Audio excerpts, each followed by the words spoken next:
السلام علیکم dear student, کیا حال چال ہے؟ خیریت ہے؟ ٹھیک ٹھاک ہے؟ Welcome to universal teaching academy. Universal teaching academy کے پلیٹ فارم سے میں لیکچر نمبر 3 کے ساتھ آپ کے سامنے حاضر ہوں، اور کمپیوٹر سائنس 8 کلاس کورس کا جو آج ہمارا ٹاپک ہے وہ ہے ٹاسک پرفارمنگ بائی روبوٹس، یعنی روبوٹس کیا کیا کام کر سکتے ہیں، ان سے ہم کیا کیا کام لے سکتے ہیں۔ تو چلیے اسٹارٹ کرتے ہیں۔ List different task that can be perform by robots, یعنی آپ کے ایکسرسائز کے اندر ایک کویسچن ہے، وہ آپ سے یہ پوچھا گیا ہے کہ آپ لسٹ ڈاؤن کریں جتنے بھی ٹاسک ہے جو روبوٹ پرفارم کر سکتے ہیں۔ تو وہ کون کون سے ہیں؟ Different task that can be perform by robots are, وہ کون کون سے ہیں؟ Automobile manufacturing. اب روبوٹس کا استعمال کیوں ہو رہا ہے، یعنی اس کی ضرورت کیوں پڑ رہی ہے، یعنی یہ جتنے بھی سائنٹسٹ ہیں انہوں نے روبوٹ کیوں ایجاد کیا؟ وہ اس لیے ایجاد کیے کہ جو ہیومن بینگز ہوتے ہیں ان میں کچھ ڈرا بیکس ہوتے ہیں۔ ایک تو یہ بہت زیادہ تھک جاتے ہیں، دوسرا آپ کو کام کرنے کے لیے جو ہیومن بینگز ہوتے ہیں ان کو سیلری دینی پڑتی ہے، لیکن روبوٹ آپ ایک دفعہ خرید لیں پھر آپ اس کو سیلری نہیں دیتے، لیکن جو ہیومن بینگز کو جو لوگ ہائر کرتے ہیں تو ان کو ہر مہینے سیلری بھی دینی پڑتی ہے، کھانے پینے رہائش سارا انتظام کرنا پڑتا ہے۔ تو اس لیے سائنٹسٹ نے سوچا کہ یہ کام تو ہم کسی اور طریقے سے بھی کر سکتے ہیں، تو پھر انہوں نے روبوٹس کے بارے میں سوچنا شروع کر دیا، اور آج جو روبوٹس ہے وہ چلتے پھرتے انسانوں کی طرح کام کرتے ہیں، یا بعض اوقات ایسے بھی کام ہوتے ہیں، کچھ کام ایسے بھی ہوتے ہیں جن میں ہیومن بینگ کو خطرہ ہوتا ہے، یعنی کوئی ایسا رسکی کام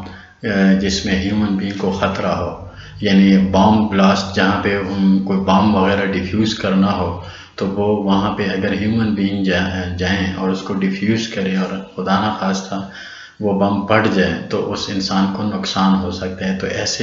ایسے رسکی کام یہ روبوٹ کے ذریعے کیے جاتے ہیں۔ تو روبوٹ اگر اڑ بھی جائے تو کوئی اتنا زیادہ جانی نقصان نہیں ہوتا۔ تو آج کل ایسے بہت سارے جہاز بھی ہیں جو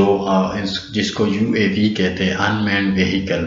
تو وہ بنا پائلٹ کے جہاز بھی ہوتے ہیں، وہ دشمن کے بارڈر پہ جاتے ہیں، فلائنگ کرتے ہیں اور پھر واپس آ جاتے، اس کے اندر کیمرہ لگا ہوتا ہے، تو اگر دشمن اس کو مار بھی دے تو پائلٹ کا نقصان نہیں ہوتا۔ تو یہ روبوٹس کے فوائد ہیں، اس وجہ سے کمپیوٹر سائنس کی دنیا میں اس کو آج کل یہ بڑا واسٹ قسم کا فیلڈ ہے، آرٹیفیشیل انٹیلیجنس کی مدد سے یہ روبوٹس کام کرتے ہیں، اور یہ آج کل جو ماڈرن دنیا ہے اس کے اندر یہ بڑے پاپولر ہوتے جا رہے ہیں۔ آج کل یہاں تک بھی ہے، چائنا میں بھی ہے، کہ جو روبوٹس ہیں انہوں نے کچن میں رکھے ہوتے ہیں، ان کو آتے ہی کمانڈ دے دیتے ہیں کہ ایک کپ ٹی یا کافی، تو وہ باقاعدہ اتنا زیادہ ٹرینڈ ہوتے ہیں کہ وہ چائے بھی بنا لیتے ہیں اور پھر آ کے ڈرائنگ روم میں آپ کے ٹیبل پہ بھی رکھتے ہیں، یہاں تک وہ اتنے ایڈوانس ہو چکے ہیں۔ تو ان کے جو میکسیمم جو کام ہم لیتے ہیں وہ ہے آٹو موبائل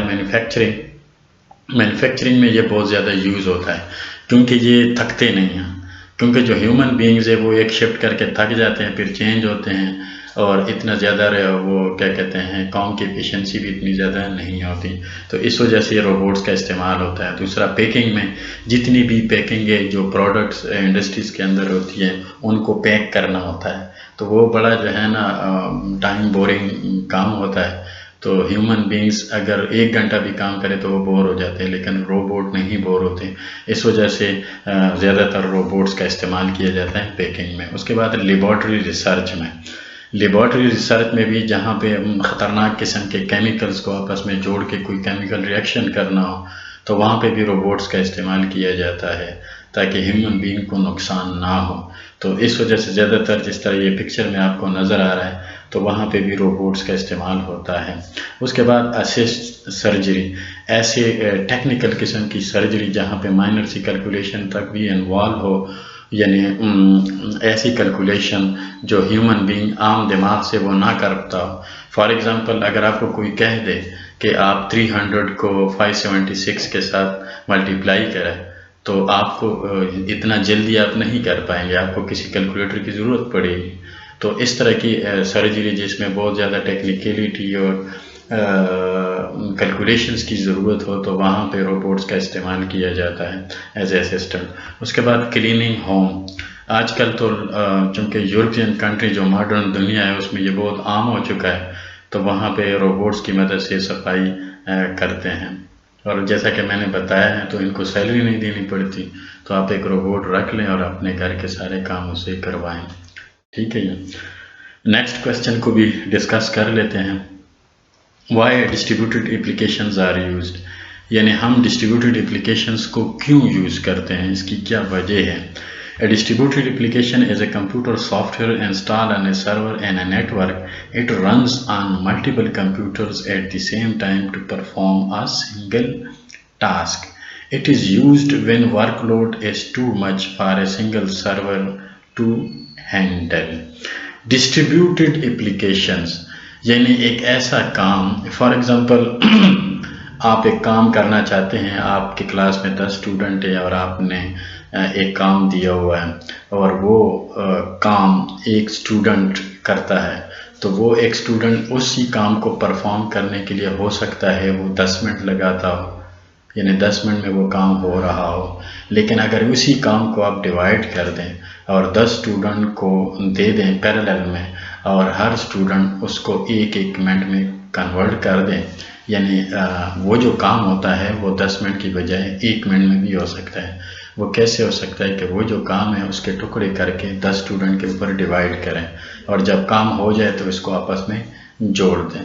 تو یہ بالکل ڈسٹریبیوٹیڈ اپلیکیشن کا یہی ایک کنسیپٹ ہے کہ بجائے ایک سرور پہ بہت زیادہ لوڈ ہو تو آپ کئی سرور استعمال کریں، اور وہ جو کام ہوتا ہے وہ تمام جو سرورز ہوتے ہیں ان پہ آدھا آدھا ڈسٹریبیوٹ کر دیں،